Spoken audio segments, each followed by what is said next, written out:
மகளிர் உரிமை தொகை எல்லோருக்கும் கிடைக்கவில்லை என்று தாவேக தலைவர் விஜய் குற்றச்சாட்டு.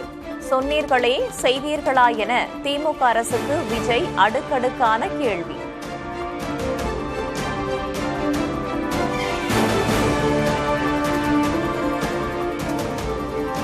அரசு ஊழியர்களுக்கான வாக்குறுதிகள் என்னவானது என்றும் விஜய் கேள்வி.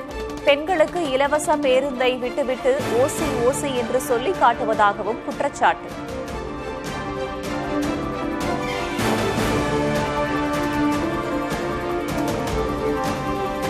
பெரியார், அண்ணா, எம்ஜிஆர் நேசித்த இடம் திருச்சி என்றாலே திருப்பு முனைதான். முதல் பரப்புரை கூட்டத்தில் தாவேக தலைவர் விஜய் பேச்சு. அறிஞர் அண்ணா அவர்கள் முதல்ல தேர்தலில் நிக்கணும்னு நினைச்சதே திருச்சியில தான். நான் சொல்றது 1956. அதுக்கப்புறம் புரட்சி தலைவர் எம்ஜிஆர் அவர்கள் அவருடைய முதல் மாநில மாநாட்டை நடத்துனதும் திருச்சியில தான்.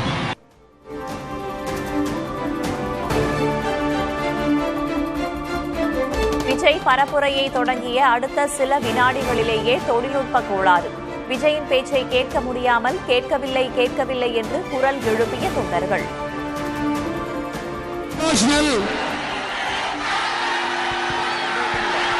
ஹலோ ஹலோ ஹலோ ஹலோ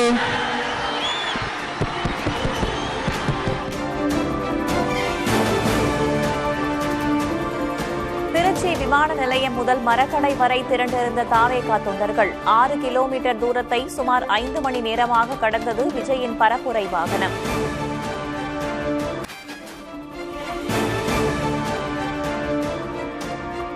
தாவேகா தலைவர் விஜயின் பரப்புரை பயணத்தால் ஸ்தம்பித்தது திருச்சி மாநகரம்.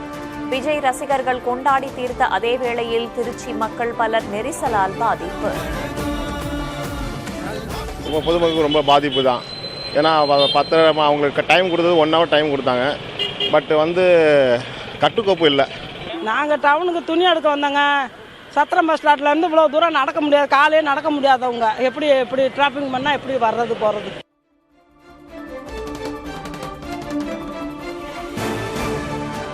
மக்களுக்கு இடையூறு செய்யும் கட்சி அல்ல திமுக.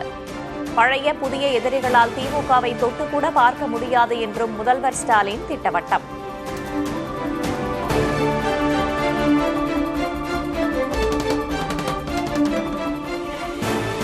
கரூரில் கொள்கை பட்டாளமாக கூடுவோம், கூட்டம் முடிந்து லட்சிய வீரர்களாக புறப்படுவோம். திமுக முப்பெரும் விழாவையொட்டி தொண்டர்களுக்கு முதல்வர் மு.க. ஸ்டாலின் கடிதம்.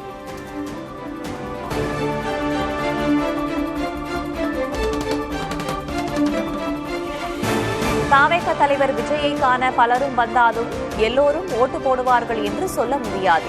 பாஜக மாநில தலைவர் நயினா நாகேந்திரன் கருத்து.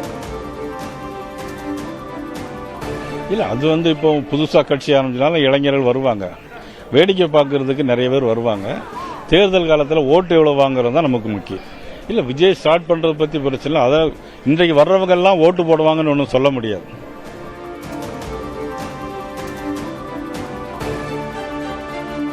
கோவையில் சுமார் 500 கிரிக்கெட் வீரர்களுடன் எதிர்க்கட்சித் தலைவர் பழனிசாமி கலந்துரையாடல். திறமையான விளையாட்டு வீரர்களுக்கு அதிமுக அனைத்து வகையிலும் உதவியாக இருக்கும் என உறுதி.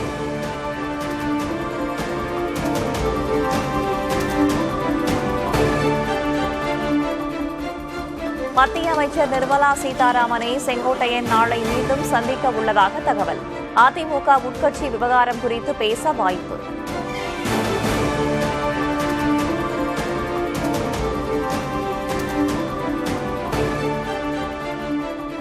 இந்திய கம்யூனிஸ்ட் கட்சியின் புதிய மாநில செயலாளராக மு. வீரபாண்டியன் தேர்வு. முதல்வர் ஸ்டாலின் மற்றும் செல்வ பெருந்தகை உள்ளிட்டோர் வாழ்த்து.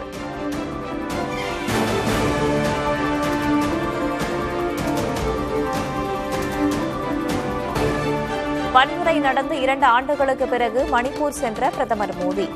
குக்கி மக்கள் அதிகம் வாழும் பகுதியில் 7300 கோடி ரூபாய் மதிப்பிலான திட்டங்களுக்கு அடிக்கல்.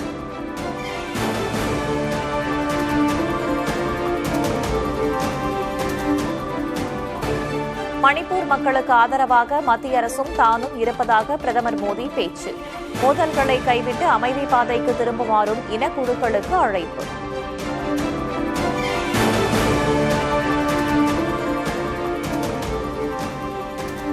மிசோரமில் பைரபி சாய்ரங் இடையிலான புதிய ரயில் பாதையில் சேவையை தொடக்கி வைத்தார் பிரதமர் மோடி.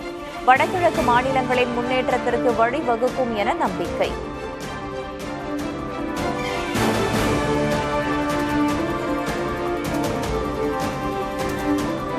பிரதமர் நரேந்திர மோடியின் மணிப்பூர் பயணம் ஒரு நாடகம், காயப்பட்ட மக்களுக்கு பெருத்த அவமானம்.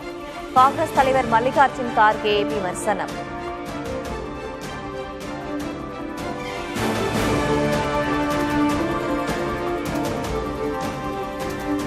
இந்தியா, சீனா உள்ளிட்ட நாடுகள் மீது கூடுதல் வரி விதிக்க வேண்டும். G7 நாடுகளின் நிதியமைச்சர்களிடம் அமெரிக்க நிதியமைச்சர் ஸ்காட் பெசன்ட் வலியுறுத்தல்.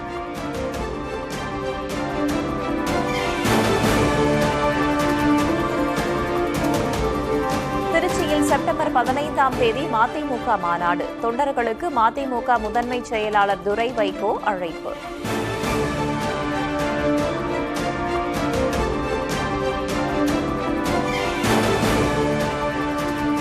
புதுச்சேரியில் கனமழையால் தாழ்வான பகுதிகளில் தேங்கிய வெள்ளம். வீடுகளை சூழ்ந்த மழை நீரால் பொதுமக்கள் அவதி.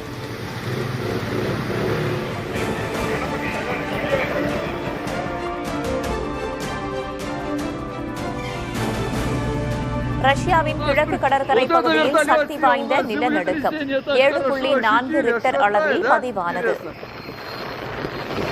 Съем цунами, да? Ничего себе! Вот это здорово! Приземлились ребята.